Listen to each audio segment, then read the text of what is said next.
Καλημέρα! Σήμερα θα φτιάξουμε λουκάνικα αγριογούρνου ριγανάτα. Παίρνουμε 400 γραμμάρια λουκάνικα αγριογούρνου, μία κουταλιά της σούπας ρίγανη,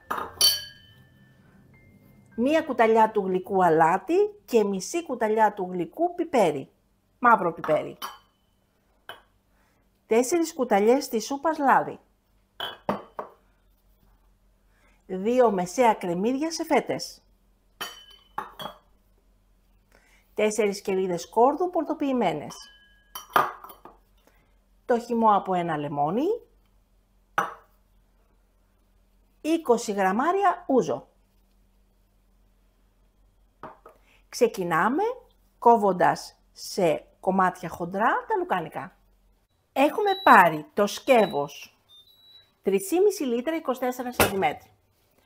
Έχουμε βάλει το μάτι της κουζίνας στο A7 και έχουμε βάλει το αούντιοθερμ στην μπριζόλα.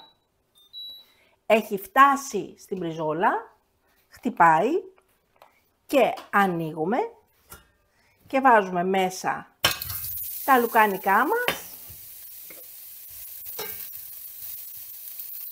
για να τηγανιστούν.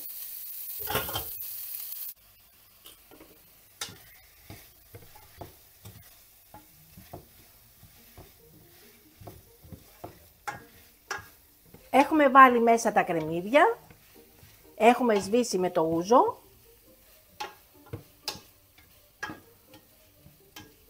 και σε λίγο θα βάλουμε τα υπόλοιπα υλικά.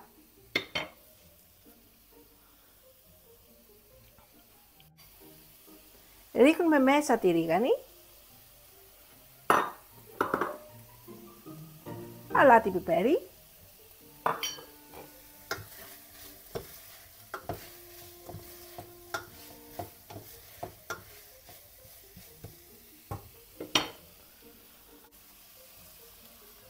το χυμό από το λεμόνι,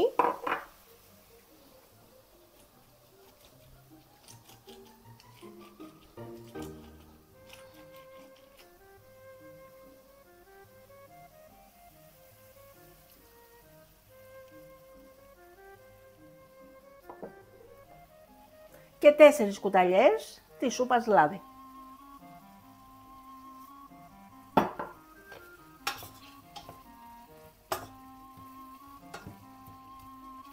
Ανακατεύουμε και κλείνουμε το καπάκι για να μαγειρευτεί.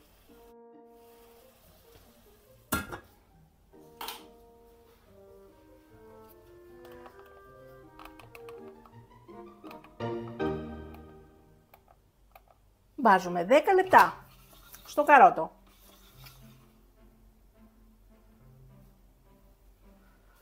Μόλις ο πρώτος κόκκινος δείχτης φτάσει στην μπριζόλα που έχει ήδη φτάσει, χαμηλώνουμε το μάτι από το 7 στο 2 ή 3. Μόλις φτάσει ο κόκκινος δείχτης στο καρότο, θα μαγειρευτούν τα λουκάνικά μας 10 λεπτά. Κλείνουμε το μάτι και σερβίρουμε.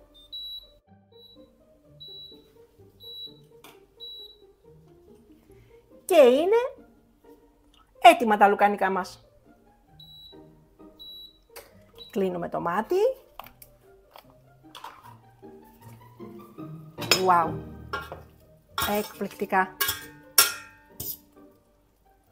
Εκπληκτικά. Σερβίρουμε.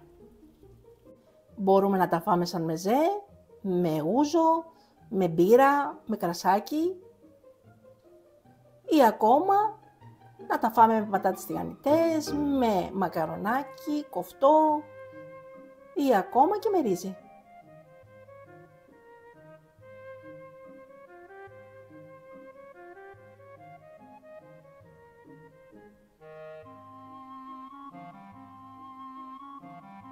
Και καλή μας όρεξη! Μην ξεχάσετε να γραφτείτε στο κανάλι μας στη διεύθυνση που βλέπετε στο κάτω μέρος του βίντεο.